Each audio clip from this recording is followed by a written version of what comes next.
자, 14번 문제 보겠습니다. 이 개별적인 부동산 정책의 효과를 설명한 것으로 우리가 옳은 것은, 자, 임대주택에 대한 세금은 일반적인 세금과는 달리 임차인에게 필연적으로 전가되어 임대료를 인상시킨다. 필연적으로 전가. 이 지문이 또 틀렸죠. 필연적으로 전가하니까 틀렸습니다. 이런 경우는 전가가 안 되거든요. 공급 곡선이 완전 비탄력적이다. 자, 공급 곡선이 완전 비탄력적일 때는 공급이 고정됐잖아요. 그러면 세금을 부과하더라도 공급 곡선이 세금액만큼 수직으로 이동 못해요. 그래서 이 가격이 변화가 없어요. 공급 곡선이 수직선일 때는 이 가격 자체가 불변. 이 가격이 불변, 변화가 없다. 가격이 불변이기 때문에 수요자에게 가격 인상을 통해서 조세를 우리는 전가시킬 수 없어요. 전가가 안 되니까 누가 다 내야 돼? 공급자가 전액 부담합니다. 자, 이 공급자가 조세를 전액 부담한다. 그래서 1번 틀렸고, 2번 아파트 분양가 상한제를 실시하면은 분양가와 시장 가격의 차액이 가수요자의 몫이, 투기적 수요자의 몫이 되지만 채권 입찰제를 병행 실시할 경우에도 가수요자, 실수요자가 아니고 또 가수요자의 몫이 돼요. 자, 3번 지역지구제가 실시되기 이전부터 주택을 소유하고 있던 자는 지역지구제의 실시로 인해서 단기적으로는 우리가 초과 이윤을 얻을 수가 있겠죠. 이렇게 단기적으로는, 자, 이 수요와 공급이 돼서 지역지구제가 실시가 되면은 우리가 예를 들어서 여러분이 이 주거지역과 주거용과 공업용이 혼합이 되었다. 그럼 여기에 뭐를 우리는 전용 주거지역으로 지정을 하면은, 전용 주거지역으로 지정하면은 어울리지 않는 토지용이 규제되죠. 그래서 우리는 주택에 대한 수요가 이렇게 증가를 하죠.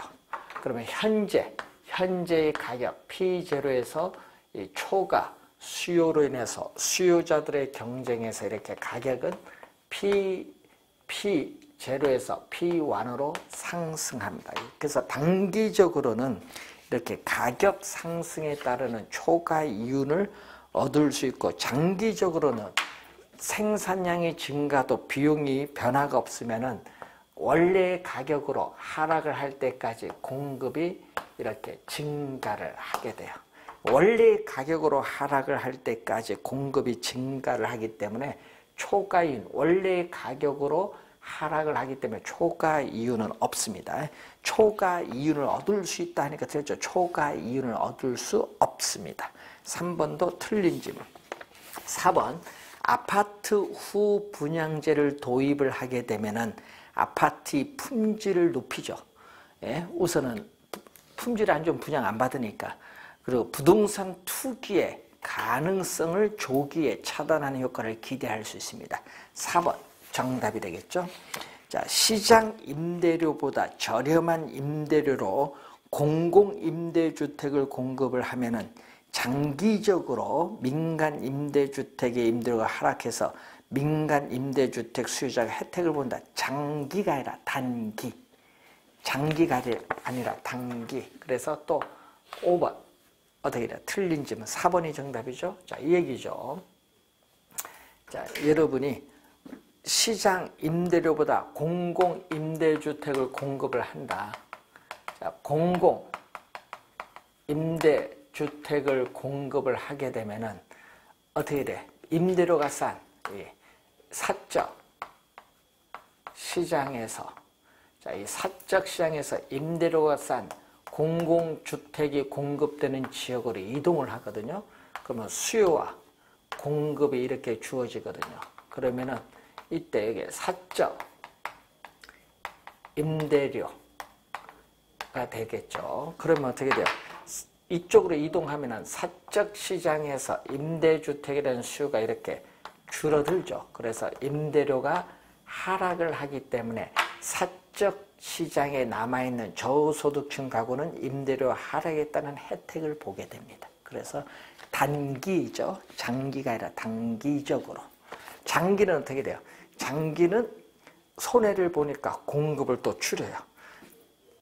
공급자는 임대료 하락에 따라 손해를 보니까 공급을 줄이는데 다시 원래의 임대료로 상승할 때까지 공급을 뭐한다? 이렇게 줄여요. 그래서 장기적으로는 원래의 임대료로 다시 상승하기 때문에 어떻게 돼? 사적 시장에 남아있는 저소득층 가구는 장기적으로 원래의 임대료를 지불하기 때문에 혜택을 없어요.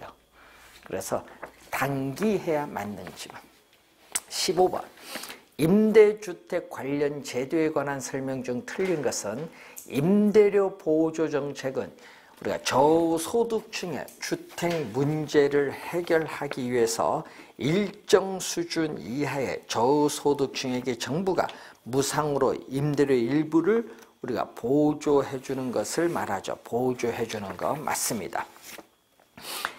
개념이죠. 시장 임대료보다 규제 임대료가 낮게 설정되면은 어떻게 임대인은 손해를 보기 때문에 임대주택에 있어서의 질적인 수준은 저하되고 또 우리는 암시장이 장기적으로 형성이 돼서 이 기존 임차인들은 다른 쪽으로 이사 가면은 암시장에서 높은 임대를 내리기 때문에 이사를 못 가죠. 이주 기피 형상이 나타납니다. 맞는 지문이고 3번 시장 임대료보다 또 규제 임대료가 낮게 설정되면 장기적으로는 사회 전체의 임대주택 공급량을 감소시키고 임대료의 이중 가격을 유발을 하겠죠. 15번 문제를 보시면은 얘기죠. 수요와 공급이 이렇게 주어졌죠. 자, 수요와 공급이 주어졌을 때 수요와 공급이 만나는 점이 시장 임대료 또는 균형 임대료죠. 이 임대료가 너무 높기 때문에 우린 저소득 임차인의 임대료 부담을 낮춰주기 위해서 이렇게 임대료를 규제하죠. 이 규제 임대료가 법이 허용하는 범위 내에서 받을 수 있는 최고의 임대료죠.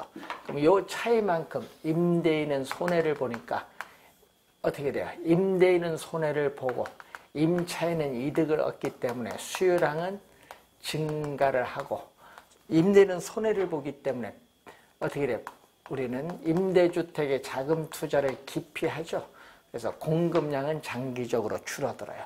그래서 이 공급량 수준에서 사회적으로 필요한 양은 이만큼인데 문제는 이 크기만큼의 초과 수요로 인해서 우리는 암시장이 형성이 되죠. 자, 암시장이 형성돼서 이 초과 수요자들의 경쟁에서 수요 곡선과 만나는 점, 여기 암시장에서 형성되는 가장 높은 가격, 암시장 가격, 규제 가격, 가격이 두 개 생기죠. 그래서 장기적으로는 임대료에 대한 이중 가격이 형성이 되죠. 그래서 3번 맞는 지문. 4번 저소득층에게 임대료를 보조할 경우에 저주택 소비량은 당연히 이전보다 증가하고 또 어떻게 돼요? 효용도 이전보다 더 높아져요. 그리고 다른 재화의 소비량은 항상 감소 밑줄. 그래서 틀렸죠. 항상 감소하니까 틀린 지문. 일반적으로 뭐 한다? 증가를 합니다. 증가. 그래서 4번 정답이 되겠습니다. 5번 정부의 공공임대주택 공급은 임대료에 대한 이중 가격을 형성을 하죠. 자, 공공주택을 우리가 정부가 공급을 할 때는 이 공공주택에서의 임대료를 우리는 민간 임대주택, 민간 임대주택에서의 시장 임대료보다 훨씬 싸게 해서 공급을 해요. 그래서 임대료를 공공주택 임대료, 민간 임대주택 임대료를 달리 매기죠. 임대료에 대한 이중 가격을 형성하면서 공공주택을 공급하고 요 임대료의 차액만큼 정부로부터 임대료를 보조받는 것과 똑같은 효과를 주죠. 그래서 이 주거비는 주택 임대료를 말합니다. 주거비, 주택 임대료에 대한 보조 효과가 있는 겁니다. 5번 맞는 지문. 자, 16번 문제로 갑니다. 자, 16번 문제 보시면은 정부에서 주택시장을 안정시키기 위해서 주택 매도인에게 양도소득세를 중과하기로 했다. 만약 주택 수요의 가격 탄력성이 탄력적이다. 자, 이렇게 주택 수요의 가격 탄력성이 탄력적이고 주택 공급의 가격 탄력성이 이렇게 비탄력적이다. 주택 공급의 가격 탄력성이 비탄력적이라면 어떻게 돼요? 중과된 양도소득세의 실질적 부담은 어떻게 될 거냐? 자, 그러면은 어떻게 돼요? 우선 양도소득세를 중과세하면 세금액만큼 공급 곡선이 수직으로 상향이동하는데 이 점이 바로 우리는 세금을 부과하기 전이죠. 부과한 이후에는 가격은 이만큼 상승하고 거래량은 감소하는데 가격 상승만큼 요거 누구? 수요자가 부담하죠. 이 수요자인 매수자가 부담하는 부분이 이렇게 나오고, 자, 이 부분은 누가? 우리는 공급자가 매도인 공급자가 부담하는 부분이 더 많죠. 그래서 우리가 양도소득세의 증가분 중 우리가 보다 많은 부분을 누가 부담한다? 우리는 매도인이 부담한다. 4번 정답이죠. 그래서 요 세금 중에서 매도인이 더 많은 부분을 부담합니다. 4번 정답. 자, 그래서 우선은 4번이 정답. 이런 유형의 문제도 그래프를 그려보면 쉽게 이해를 할 수 있는 부분. 자, 17번 문제. 위험 회피적인 태도에 관한 설명 중 틀린 것. 자, 위험을 감수할 만한 충분한 유인, 인센티브가 있거나 회피가 불가능한 위험이라면 투자자는 기꺼이 이를 감수하면서 투자를 합니다. 맞는 지문이죠? 평균, 분산, 지배 원리에 입각하여 투자합니다. 자, 여러분 위험, 회피적, 자, 위험, 회피적 투자자를 우리는 뭐라고 하죠? 위험 회피적 투자자를 합리적 투자자. 위험 회피적 투자자를 합리적 투자자인데, 그럼 위험 회피적 투자자의 행위를 보게 되면은, 자, 이래서 상가, 아파트 투자안이 2개가 있어요. 2개의 투자안에 기대 수익률이 같다. 자, 2개의 투자안의 기대 수익률이 같다면 위험이 뭐한 것을? 낮은 것을 선택을 하고, 위험이 같다. 위험이 동일하다면 무엇을? 기대 수익률이 높은 것을 선택하는 거죠. 그래서 이걸 뭐라고 하죠? 요거는 또 평균 분산법에 의해서 나타나는 평균 분산의 지배 원리죠. 자, 위험 회피형 투자자 행위는 평균 분산의 지배 원리예요. 그래서 2번 맞는 지문이고, 3번 위험 회피적 투자자의 무차별 곡선은 이렇게 뭐를 한다? 아래에 이렇게 위험 회피형 투자자는 위험 기대 수익률 평면에서 이렇게 위험축 아래에 대해서 이렇게 무슨 형태? 볼록한 형태의 우상향하는 형태로 나타나요. 여기 맞는 지문이죠. 자, 여기 바로 위험, 회피형 투자자의 무차별 곡선이에요. 위험 회피도가 클수록, 자, 여러분이 위험 회피도가 클수록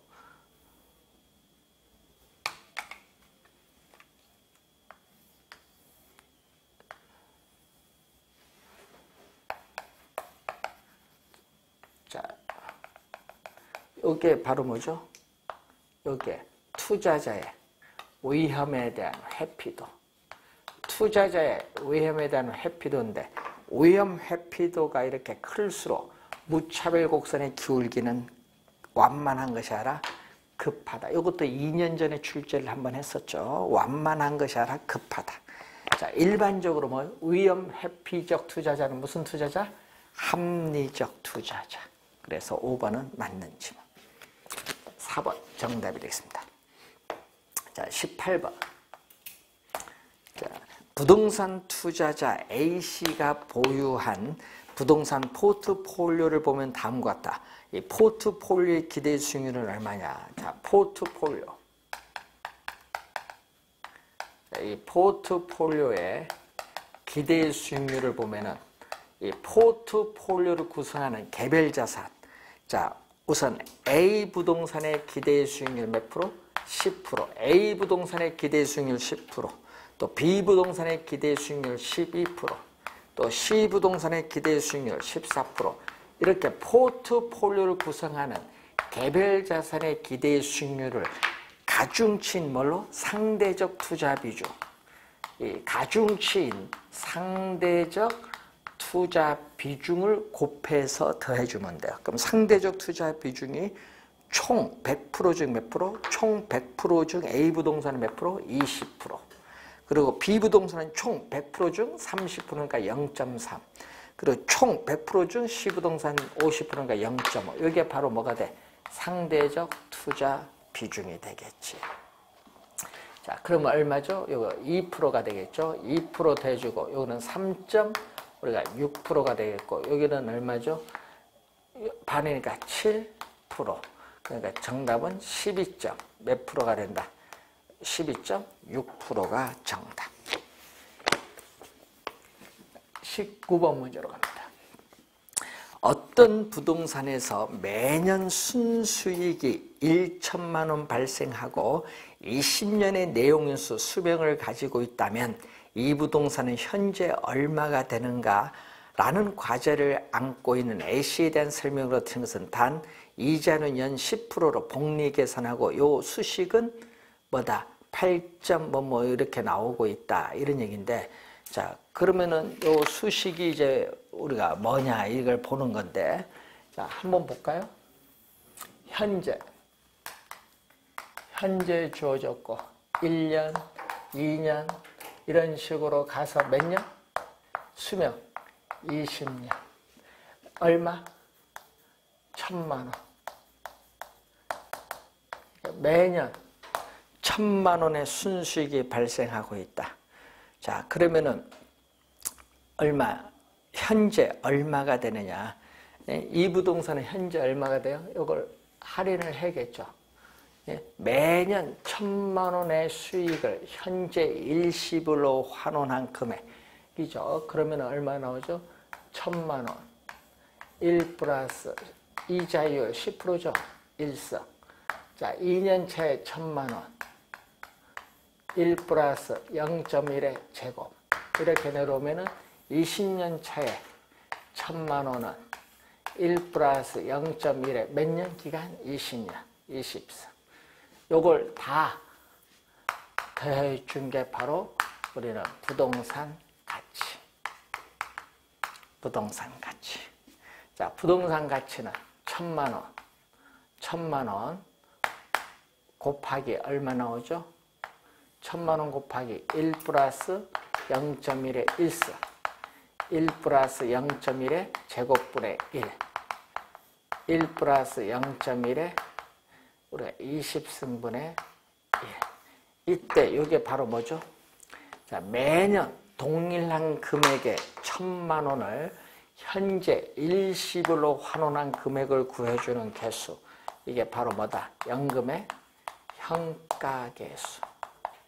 연금의 현가계수 10%, 20년의 연금의 현가계수인데, 자, 연금의 현가계수가 얼마냐? 1000만 원 곱하기 얼마 나온다? 여러분 그 수식의 역수, 지금 여러분 그 수식은 저당상수거든요. 자, 여러분 그 교재에 나오는 수식은 저당상수야. 저당상수가 주어졌거든요. 그럼 저당상수의 역수가 바로 연금의 뭐? 현가계수. 그 8.51356이 나오죠. 그럼 곱해주니까 얼마? 8,513.56만 원이 나오죠. 그럼 반올림하니까 약 8,514만 원. 네, 여기서 반올림하니까 약 8,514만 원. 1번 얼마? 맞는 지문이죠. 이런 형태로 이제 구한 거예요. 2번 요 수식은 뭐죠? 그럼 요 수식은 뭐라고 한다? 요 수식은 그 위에 있는 요 수식은 뭐라고 한다? 연금의 현가계수 역수. 뭐다? 저당상수죠. 연금의 현가계수 역수 저당상수 맞습니다. 또 요 수식은 수익성 부동산 중에서 슈퍼마켓, 공장 등에서 우리는 이 수식의 계수가 적용돼서 우리가 가격을 구할 수 있다. 자, 연금법이거든요. 연금법. 그래서 연금법. 자, 여러분이 수익 환원 방법, 수익 환원법에 있어서 수익 환원 방법에 뭐 직접법, 직선법, 연금법, 상환기금법인데 연금법에 적용하는 것은 뭐다? 우리 공장, 슈퍼, 마켓 등에 뭐에 적용한다? 우리 복합부동산 수익을 상각금액을 재투자함으로써 수익을 영장시킬 수 있는 여기에 적용하죠. 자, 위 부동산 가치 요거 8,514만 원. 위 부동산 가치를 구하는 개수는 지금 뭐다? 이자율이 R%고 기간이 N년일 때 매년 1원씩 N년 동안 받게 되는 연금을 일시불로 환원하는 액수를 의미한다. 자, 여러분 거기서 이자율이 R%지. 그 4번 지문에 이자율이 R%지. 요 관로 이자율 이게 나오죠. 이자율이 R%이고 이렇게 나오잖아요. 그리고 밑에 뭐를 액수를 의미한다. 요것은 바로 뭐에 대한 설명이죠? 자, 요것은 연금의 현가계수인데 지금 수식은 연금의 현가계수가 안 주어졌잖아요. 자, 여러분 문제 주어진 수식은 뭐야? 저당상수예요. 그러니까 틀렸지. 위에 주어진 수식은 저당상수야. 그래서 4번 정답. 5번 수익가격을 산정 구할 때 위에 부동산 가치를 구하는 개수가 적용이 가능한데 이러한 방법으로 구하는 것을 우리 뭐라고 한다? 연금법. 그래서 여러분이 정답은 4번이 정답. 자, 20번 문제로 갑니다. 부동산 투자 분석에 관한 설명 중 틀린 것. 내부 수익률이 요구 수익률보다 작은 경우에는 투자 가치가 없습니다. 맞는 지문. 2번 수익성 지수가 1보다 크다. 자, 수익성 지수는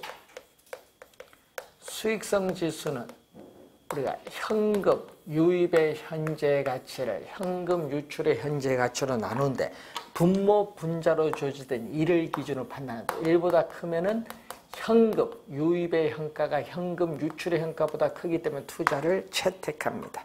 2번 맞는 지문이고, 자 3번 문제를 보시면은 자 3번 대부 비율이 높아질수록 부채 비율도 어떻게 돼요? 높아진다. 맞는 지문이죠. 자, 부동산 가격. 자, 부동산 가격이 10억이에요. 자, 부동산 가격이 10억인데 대출금 나오죠. 자, 대부 비율 나오고 부채 비율. 자, 부채 비율은 뭐죠? 부채 비율은 자기 자본에 대한 타인 자본의 비율이고 대부 비율은 부동산 가격에 대한 대출금이 차지하는 비율. 지금 부동산 가격 10억이라고 봤는데 만약에 대출금이 2억이면 얼마죠? 대출금이 2억이면 10억에 2억이면 여기 20%고 타인 자본 얼마? 대출을 2억 받았으면 10억에서 2억을 뺀 자기 자본 8억. 4분의 1이니까 25%죠. 자, 그런데 이 2억에서 대출금을 6억으로 4억을 증가시켰더니 10억에 6억이니까 얼마? 60%에서 40% 증가했지만 여기는 얼마죠? 6억이면 대출금 6억이면 여기 4억이니까 2분의 3, 150%가 돼요. 그래서 대부 비율은 60% 증가했지만 부채 비율은 125% 증가해요. 그래서 대부 비율이 높아질수록 부채 비율은 더 급격히 증가합니다. 그래서 3번 맞는 질문. 자, 4번 정답인데 총소득승수법은 자, 어림세법에서 여러분 어림세법에서 조소득승수는 뭐가 나오죠? 조소득승수는 총 투자한 금액을 조소득을 가지고 나온 거죠. 자, 여기서 총 투자한 금액이 얼마? 부동산 가격. 자, 총 투자한 금액이 부동산 가격이에요. 여기다가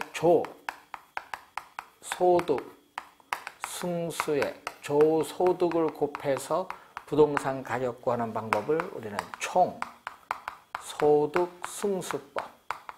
자, 총소득승수법인데, 자, 어림세법의 승수법을 이용을 하죠. 어림세법의 승수법을 이용하기 때문에 이 미래에 예상되는 현금 수입과 지출을 현재의 가치로 할인하지 않습니다. 그래서 화폐의 시간 가치를 고려하지 않는다.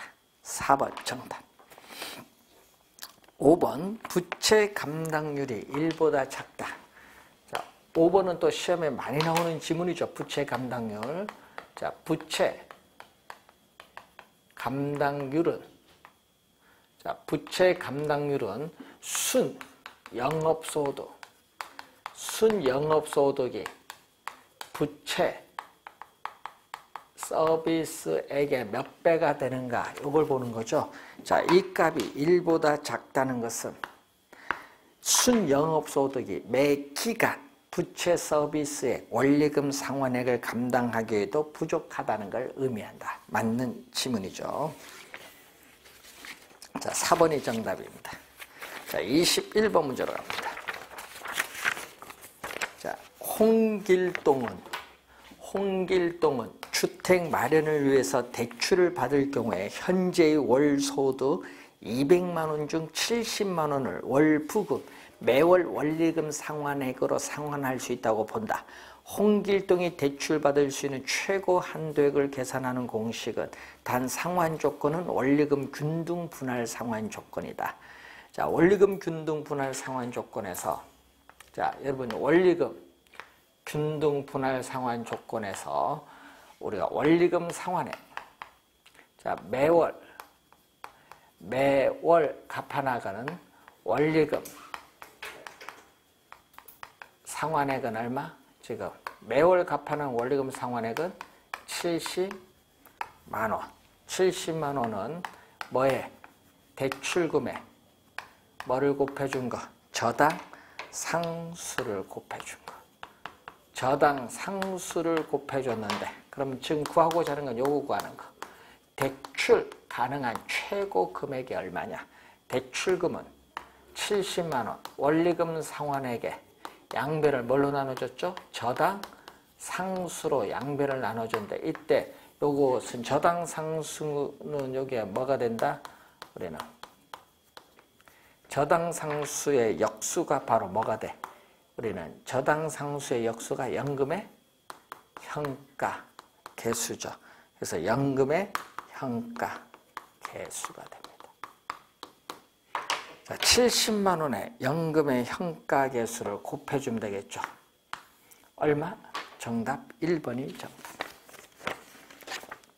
1번이 정답이죠. 22번 문제로 갑니다. 주택담보대출에 관한 설명 중 틀린 것은 단 다른 변수는 동일하다고 가정한다. CD 영동주택담보대출의 차입자는 한국주택금융공사의 모기지로는요 고정금리고 CD 영동주택담보대출은 변동금리입니다. 모기지론 고정금리 차입자에 비해서 금리 변동 위험이 높죠. 왜? 차입자가 금리 변동에 따른 위험을 부담하기 때문에 그렇습니다. 맞는 질문.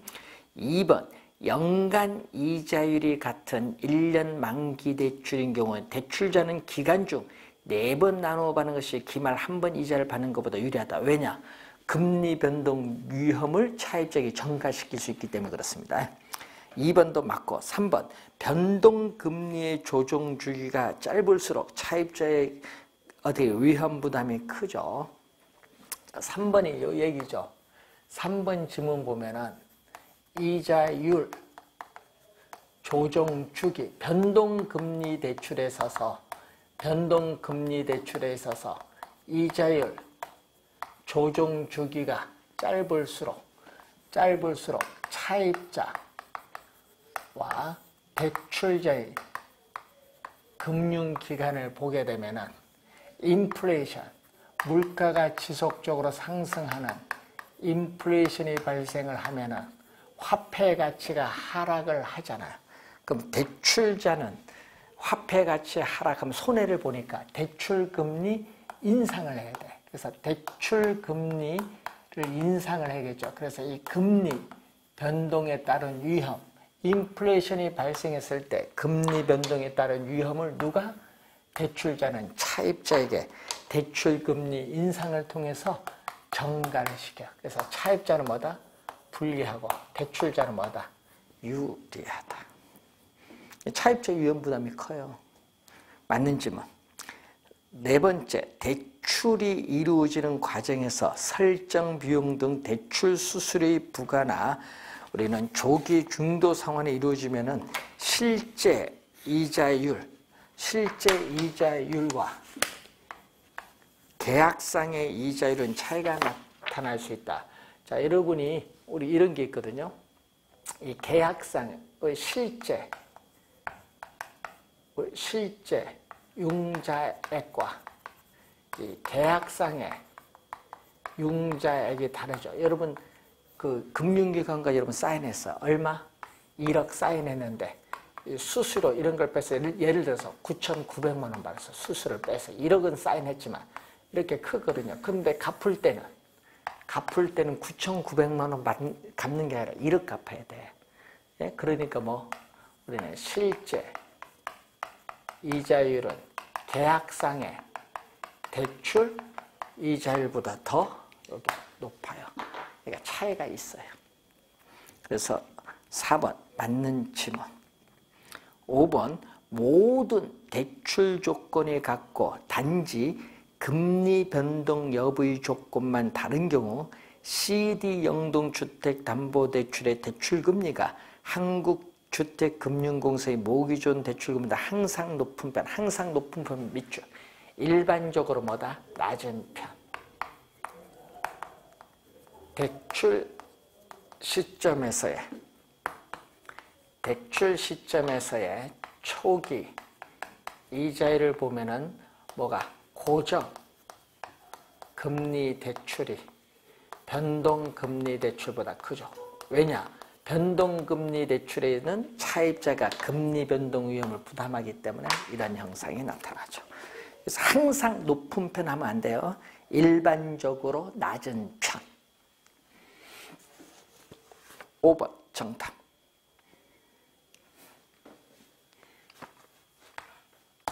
23번 주택저당증권의 종류에 관한 다음 설명 중 틀린 것.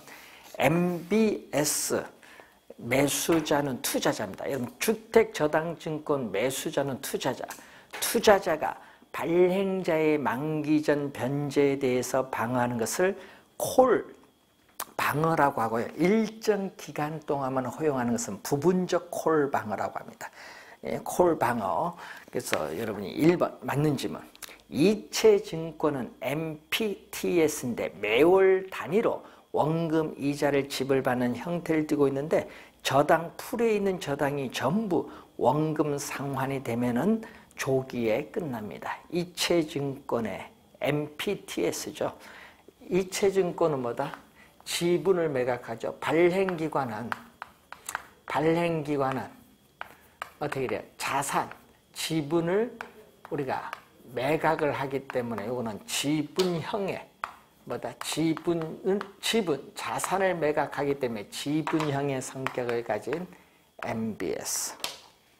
이 지분형의 성격을 가지고 있다. 그래서 이 차입자는 대출을 받으면 매월 원리금을 상환을 하죠. 그럼 발행기관은 자산, 지분을 매각을 했기 때문에 지분이 다 누구에게? 투자자에게 이전이 돼요. 그럼 투자자가 이전되는데 이때 시장 이자율이 지속적으로 하락을 해서 고정금리 대출 이자율보다 낮게 되면은 만기가 되기 전에 조기 상환하면은 발행기관도 투자자에게 조기 상환을 합니다. 그래서 시장 금리 변동에 따른 위험도 투자자가 부담하고 조기 상환 위험도 투자자가 부담해요. 그래서 관련 위험도 투자자에게 이전되죠. 그래서 지분을 매각했거든요. 지분을 매각하기 때문에 주택 저당, 채권, 집합물의 소유권, 원리금 수취권이 전부 지분이 투자자에게 이전되는데 항상 주의할 것은 원리금 수취권과 요것은 같이 다니는 짝꿍입니다. 자, 2번 맞고 3번 다계층 저당 채권은 이체증권과 우리는 MBB, 채권은 주택저당채권 집합물을 담보로 해서 발행기관의 신용을 가지고 채권을 발행하기 때문에 MBB의 성격도 가지고 있고, 그리고 이체증권, 원리금은 발행기관이 받으면 바로 즉시 투자자에게 이체시켜준 이체증권 성격 다 가지고 있습니다. 4번 저당채권은 이체증권보다 수명이 뭐하다? 길다. 자, 여러분이 차입자는 또 매월 원금 이자를 우선 갚아줘. 대출금에 대해서 매월 원리금을 상환을 하는데, 이번은 발행기관은 채권을 발행했어요. 주택저당채권, 담보부채권, MBB를 발행해서 투자자에게 매각하는데, 이것은 기업이 회사채를 발행했을 경우에 아주 유사하기 때문에 이건 채권형의 성격을 가진 MBS죠. 자, 그런데 뭐를 담보로 한다? 이걸 담보로 하거든요. 주택, 저당채권, 집합물, 이걸 담보로 해요. 이걸 담보로 해서 발행기관의 신용을 가지고 채권을 발행하기 때문에 소유권은 여기에 보유하고, 또 원리금도 받을 수 있는 권리도 우리는 발행기관이 가지고 있어요. 그럼 차입자가 조기 상환하면 발행기관도 조기 상환 못해. 투자자는 발행기관의 조기 상환에 대해서 조기 상환을 하지 못하도록 막을 수 있는 콜 방어를 할 수 있어요. 그렇기 때문에 수명은 어디가 길어? 여기는 조기 상환하면 바로 조기 상환하니까 수명은 여기에 길죠. MBB가 길어요. 저당 채권은 이체증권보다 수명이 길어요. 길고 수익률은 일반적으로 낮죠. 왜냐? 위험. 시장 금리 변동에 따른 위험. 차입자가 조기 상환하면은 또 조기 상환에 따른 위험. 또 차입자가 원금 이자를 어떻게 돼요? 못 갚으면은 채무, 불이행에 따른 위험은 전부 발행기관이 부담해요. 이건 같이 다니는 짝꿍이고, 모든 위험이 발행기관이 부담하고 투자자는 위험 부담이 없거든요. 투자자는 위험 부담이 없기 때문에 수익률은 가장 낮아요. 수익률은 가장 낮다. 그러니까 수명은 길고 수익률은 일반적으로 낮다 해야 맞는 지문이죠. 4번 정답. 다계층 저당 채권은 트렌치별로 이자율과 채권의 존속 시기를 다르게 밑줄 나누어진 그룹의 순서에 따라 원금 지불이 영속적으로 이루어지는 형태로 발행하는 채권이죠. 그래서 다계층 저당 채권의 얘기죠. 이 저당 채권의 총 발행액. 자, 저당 채권의 총 발행액을 이렇게 몇 개의 이렇게 그룹으로 나눠요. 우리가 1년, 만기, 채권의 종속 시기 만기 1년, 2년, 3년, 5년, 7년, 10년, 15년, 20년 이렇게 나누는데 나눠진 이 그룹을 우리는 트렌치라고 해요. 트렌치. 만기도 이자율도 다르게 해서 이렇게 다양한 형태의 트렌치로 발행하는 채권을 CMO. 5번은 개념이죠.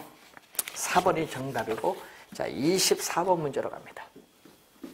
자, 24번 문제를 보시면은 주택담보대출 시에 이 저당 상환 방식으로 원리금 균등 분할 상환 방식에 의해서 차입자가 갚아가는 연금과 한국주택금융공사에서 취급하는 주택연금제도에서 역연금액 산정에 관한 시기다.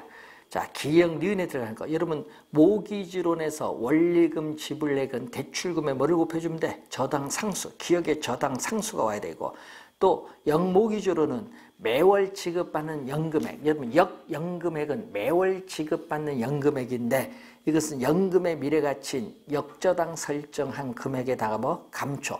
자, 여러분 연금의 미래가치를 만들기 위해서 우리는 매기간 정기적금에 가입을 했을 때 매기간 불입을 해야 될 적립금을 구해주는 감채 기금 개수가 들어와야겠죠. 그래서 정답은 3번이 정답. 자, 수식 계산하는 한번 확인해 본 거죠. 자, 3번 정답이고 25번 부동산 사업을 전개하기 위해서 부동산 자금을 확보하는 방안에 대한 설명으로 옳은 것은 부동산 신디케이션은 부동산의 취득이나 관리, 매매, 개발 등을 위해 투자자로부터 자금을 확보하며 투자자는 이자 수익이 목표, 이자 수익이 아니라 배당이죠. 자, 여러분이 투자자, 이 다수죠. 이 다수의 투자자들의 자금을 모으는 거죠. 다수의 투자자들의 자금과 이 개발업자의 개발 사업에 대한 전문성, 이걸 결합할, 이걸 결합할 투자자 집단이 부동산 신디케이션. 부동산 신디케이션이고 투자자들은 투자 한도 내에서 책임을 지는 유한 책임 사원, 회사를 조직하고 경영하지 않는 유한 책임 사원인 수동적 투자자. 이때 투자자들은 투자한 자금에 대해서 성과에 대해서 실적 배당을 받죠. 실적 배당 수익을 획득합니다. 이자 수익이 아니라는 것. 2번 프로젝트 파이낸싱은 부동산 개발 사업을 진행하는 데 있어서 프로젝트 회사의 부동산을 담보. 자, 프로젝트 회사의 부동산 밑줄 이걸 담보로 하는 게 아니죠. 우리는 PF는 뭐를 담보로 한다? 프로젝트 파이낸싱은 이 특정 프로젝트 개발 사업. 자, 단일 사업이고 대규모 자금이 소요되고 공사기간이 오래 걸리는 특정 프로젝트 개발 사업에 있어서의 뭐를 담보? 미래의 수익성을 담보로 하죠. 미래의 수익성, 이 사업성을 담보. 이걸 담보로 우리는 프로젝트 시행회사의 대차대조표성의 부채로 뭐를? 회사채를 발행하죠. 이것을 담보로 우리는 회사채를 발행해서 개발 사업에 필요한 자금을 조달합니다. 그래서 2번도 틀린 지문. 3번 부동산 투자 신탁 리츠는 투자자들의 자금을 확보하여 부동산에 투자해서 실적을 배당하는 형태로 일종의 우리는 부동산 뮤추얼 펀드라고 하죠. 자, 투자한 지분에 따라 배당을 해줍니다. 3번 아무런 하자가 없죠. 정답이 되겠습니다. 파트너십은 합자회사의 형태인데 투자자들은 해당 사업에 대한 관리 운영에 관한 무한책임, 투자자가 무한책임이 아니라 투자자는 유한책임을 가지고 있고 이 개발업자가 회사를 조직 경영을 하고 있어요. 회사를 조직 경영하고 관리 운영에 책임을 지는 무한책임사원, 이 능동적 투자자라고 하죠. 그래서 이 유한책임사원 그리고 무한책임사원, 이걸 우리는 미국에서 대표적 형태가 바로 파트너십, 이게 바로 번역하면 합자회사의 형태죠. 자, 그래서 투자자가 아니라 개발업자입니다. 틀렸고, 부동산 투자 신탁은 부동산 개발 사업 등에 투자자들이 직접 투자하는 게 아니죠. 직접 투자가 아니라 어떻게 리츠는 뭐죠? 간접 투자죠. 소액 투자자들의 자금을 모아서 이 자산 운영 전문 인력이 부동산 관련 증권에 투자해서 발생한 수익을 투자자들에게 투자한 지분에 따라 배당을 해주는 간접 투자예요. 간접 투자이고 이 리츠 자체가 하나의 상품을 말하죠. 자, 그래서 3번 정답이 되겠습니다. 26번 잔금 비율과 상환 비율에 대한 설명으로 틀린 것은 미상환된 원금은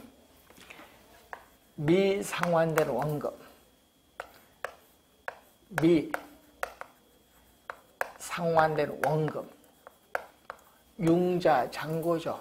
융자잔고는 우리가 매 기간 갚아나가는 원리금 상환액에 뭐를 곱해주냐?